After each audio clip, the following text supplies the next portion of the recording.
विद्यार्थियों, Neelansh math classes में आप सबों का स्वागत है। मैं निरंजन कुमार आज आप लोगों को वास्तविक संख्याएं जो 10वीं वर्ग का प्रथम चैप्टर है का एक महत्वपूर्ण टॉपिक संख्याओं के गुणों पर आधारित प्रश्न को हल करेंगे। इस प्रश्न में इकाई अंक 0 होगा या नहीं होगा या कितना होगा, कौन सी संख्या होगा, इस पर हम चर्चा करेंगे। पहला प्रश्न है, जांच करें कि क्या n बिलोंग्स टू n के लिए 15 पावर n का इकाई अंक 0 हो सकता है। यहाँ n प्राकृत संख्या है। आपको मालूम है कि प्राकृत संख्या 1 से शुरू होता है और अनंत तक जाती है। तो 15 पावर n जहाँ n बराबर 1 2 3 है, 15 पावर n 0 हो सकता है। इस तरह के प्रश्न को हल करने के लिए सबसे पहले हम दी गई संख्या का अभाज्य गुणनखंड निकालते हैं। तो 15 का अभाज्य गुणनखंड 3 गुने 5 होगा और यह द्वितीय होगा। 3 और 5 के अलावे कभी कोई संख्या हो ही नहीं सकता, अद्वितीय मतलब दूसरा हो ही नहीं सकता। और इसको पावर हम 3 गुने 5 के पावर n करते हैं, बराबर 3 की पावर n गुने 5 के पावर n। 3 का पावर कितना भी कर लें, 1 2 3 4 5, एक कभी भी 3 कभी भी यह 0 नहीं हो सकता है और 5 भी कभी भी 0 नहीं हो सकता है। इसलिए इसका गुणनफल कभी भी 0 नहीं हो सकता है। 0 होने के लिए ये 0 कब होगा? किसी भी संख्या का इकाई अंक 0 कब होगा? जब उसके अभाज्य गुणनखंड में 2 और 5 होगा। 15 के पावर n का इकाई अंक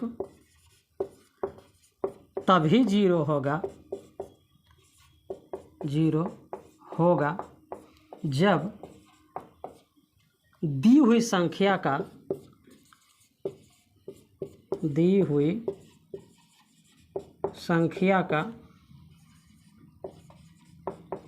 अभाज्य गुणनखंड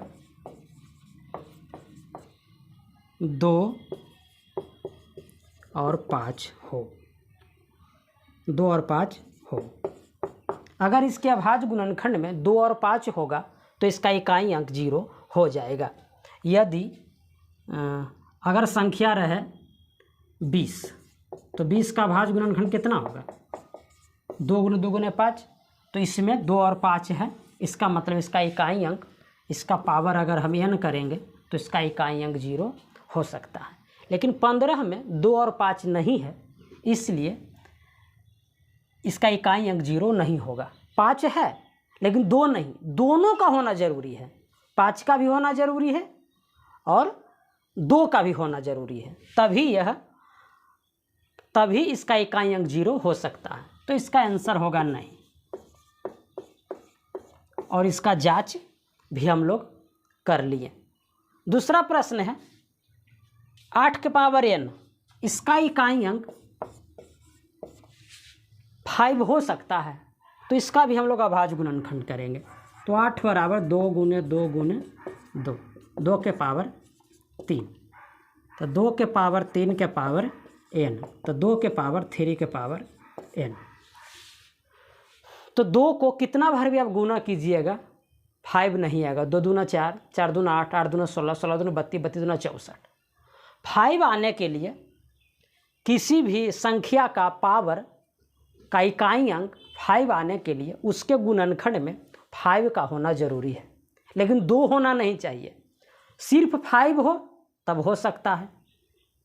5 के अलावे अगर 7 हो, 11 हो, 13 हो, 17 हो, 19 हो तो इसका इकाई अंक 5 हो सकता है, लेकिन 2 नहीं होना चाहिए। अगर 2 और 5 दोनों आ जाएगा तो उसका इकाई अंक 0 हो जाएगा। इस तरह से इस प्रश्न का भी आंसर नहीं होगा। 8 के पावर n का इकाई अंक कभी भी 5 नहीं हो सकता है। इकाई अंक 0 होने के लिए संख्या का अभाज्य गुणनखंड 2 और 5 दोनों होना चाहिए, मतलब उसको उसके अभाज्य गुणनखंड में 2 और 5 आना चाहिए, जिस प्रकार 20 में होगा, 30 में होगा, 40 में होगा, 50 में होगा। लेकिन इकाई अंक 5 होने के लिए उसके अभाज्य गुणनखंड में 5 होना जरूरी है। 5 के अगर साथ आएगा तो 2 के अलावे जितने भी अभाज्य संख्या हैं अगर उसके गुणनखंड में आता है तो उसका इकाई अंक 5 होगा। इस तरह से आप दोनों प्रश्न को समझ चुके होंगे। इस तरह के प्रश्न समझ विकसित करने वाले प्रश्न होते हैं। इस प्रश्न का हल डायरेक्ट नहीं होता है, इस प्रश्न को समझा जाता है और हमें आशा ही नहीं पूर्ण विश्वास है कि आपको यह टॉपिक पर बना वीडियो बेहद पसंद आया होगा। इसलिए आप चैनल को सब्सक्राइब कर दें। अभी तक आपने अगर सब्सक्राइब नहीं किया है तो, और वीडियो को लाइक करें, शेयर करें, कमेंट करें और अधिकाधिक लोगों को इसके बारे में बतलाएं ताकि उन्हें भी यह लाभ पहुंच सके। मैं विश्वास दिलाना चाहता हूं, यह जो चैनल है यह भी प्रारंभिक चरण में है। इसके साथ जुड़े रहिए, आप मैथ का शिक्षक बन जाएंगे, आप मैथ के हीरो बन जाइएगा। और जीवन में अगर सफल होना है, बहुत ज़्यादा सफल होना है, तो मैथ पढ़ना ज़रूरी है। मैथ विद्यार्थियों का जो मानसिक शक्ति है, जो सोचने की शक्ति है, उसे बढ़ाता है और व्यक्ति वही बड़ा होता है जो सोचता ज़्यादा है। जो सोचता कम है वो बड़ा नहीं हो सकता है। इसलिए अगर बड़ा बनना है, समाज में अलग दिखना है, तो नीलांश मैथ क्लासेस के साथ जुड़िए। मैं आपको विश्वास दिलाता हूँ आप एक बेहतर इंसान, एक तेज इंसान, एक बुद्धिमान इंसान बनेंगे। इसी के साथ मैं इस वीडियो को समाप्त करूँगा और आने वाले वीडियो तक सबों विद्यार्थियों को नीलांश मैथ क्लासेस के तरफ से धन्यवाद।